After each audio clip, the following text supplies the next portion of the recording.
Hello there! If you are wondering why the Sony A7 III is a fantastic camera, stay tuned.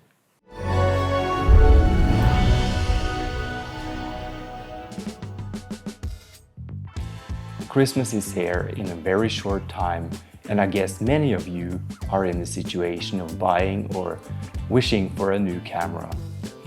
4 years ago I turned 40, and at that time I had been dreaming of a full-frame mirrorless camera for many years. But as of the family situation, the economy didn't allow me for that. But luckily for me, I got the Sony A7 III full-frame camera for my 40th birthday, and that's now 4 years ago. Since then, I have been using the Sony A7 III camera for all of my personal and also professional work. Now I want to tell you why you should use this camera, and not only to start with, but you can also use it for professional work. If you are a weirdo like me, maybe you are sniffing and shaking the camera when you get it the first time, and also holding it like a baby. It's very important to take good care of your gear, but also remember that this is a tool for getting your images. So be sure to take good care of it and make sure it doesn't break, but also don't leave it at home because you're too afraid to use it. Remember, the images and the videos are the most important thing, and the tool is a fun thing to use. So when I got my A7 III the first time, I had never seen a full frame my whole life. So if you're wondering how that's looking like, it's kind of like this. I want to take the lens off just for a short period because these sensors are like magnets to dust. I sent the camera once to cleaning because of all the dust spots in the photos. So I'm not preparing a list of what's important to remember with this camera. I'm taking it only out of my head because there are a few things coming up several times that I'm trying to figure out. So the things I'm thinking of is the rattling of the sensor when you shake the camera. The other thing is the dust spots in photos. The third thing is the quality of the screen and how the image is really. The fourth thing is the quality in slow motion video due to lighting. That's what I'm coming up with now. So if we're starting with the first thing, the rattling of the sensor. At first I didn't notice that the sensor was making a really weird noise when you tilt the camera or rattling like this. Maybe you can hear it. I got afraid that my camera was broken, so I started Googling and watching YouTube to find some videos that explain this.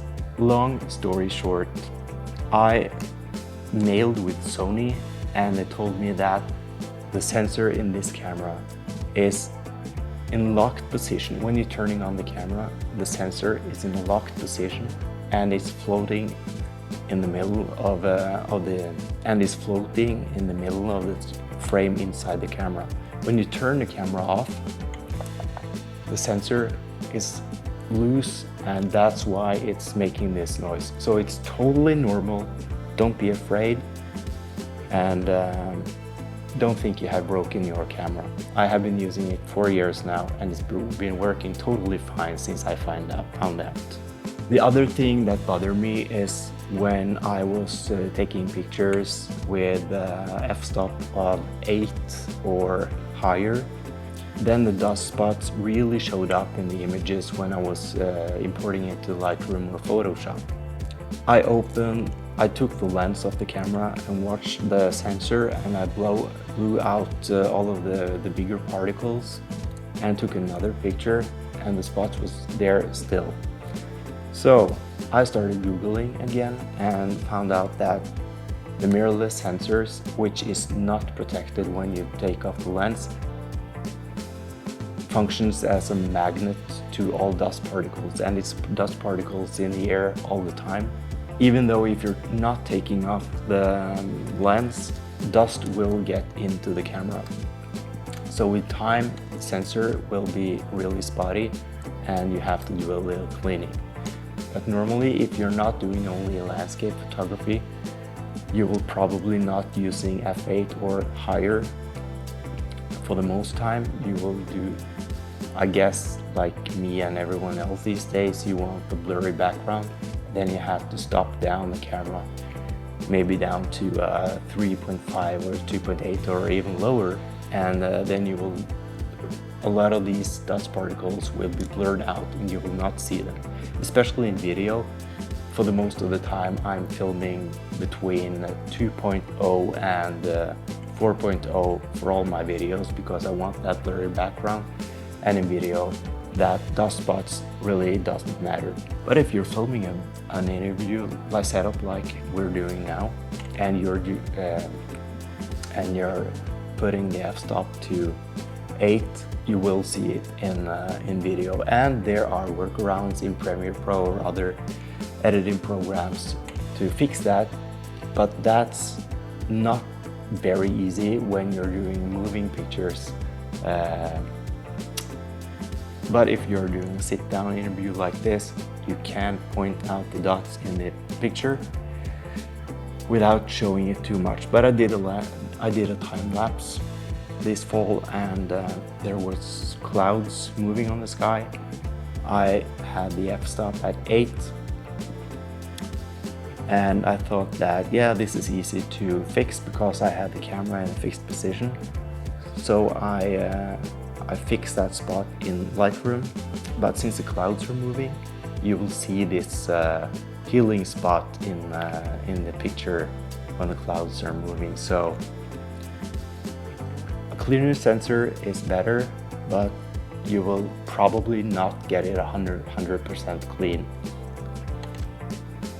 Be careful with taking your lens off, and never do that inside a production hall or a factory or something. Plan beforehand and maybe use a zoom lens or something if you need the different focal lengths for that specific job. And then there was the quality of the screen. This screen doesn't show how the image is really turning out when you're bringing it into your computer. The image shows an image, but it's not the correct colors, and it says very little about what you're getting in the end. So learn how the backside monitor is showing the image, and learn how the image is turning up in your editing software, and use histograms and the information you get here to get the picture right. There was this saying about slow motion filming. I have set this camera to number 1 to be 4K 25 frames per second, and number 2 to be slow motion 1080p. And this camera is not filming in 4K 100 frames per second, but only 1080p in 100 frames per second. What's happening when you're filming slow motion is that the camera needs more light into the sensor. And if you're not thinking about that when you're doing the slow motion video, in the beginning I did a lot of slow motion because I thought it was so cool. But what's happening when the sensor doesn't get that extra lighting, the image will be much more noisier, especially in darker conditions like this. If you're filming out in daylight, you probably don't notice anything but that the resolution of the image not being 4K but 1080p. So be careful when you're using slow motion. Use slow motion intentionally and only when you really need it. If you're planning good and the lighting is good, this will be no obstacle for doing your videos, and no one will ask you unless you tell them yourself. This is something you have to work around to get your video done and delivered to the client. So overall, this is a great camera. I have been using it now for 4 years, and I am planning to use it even more. I am using it in addition to the Sony A7III, but I will probably use this one as much as the A7III because it's still a very good camera, and you can do a lot of jobs with this. I didn't tell you that. Now I have caged up the camera. That's because I am rigging it out when I'm doing video and it's getting a better grip.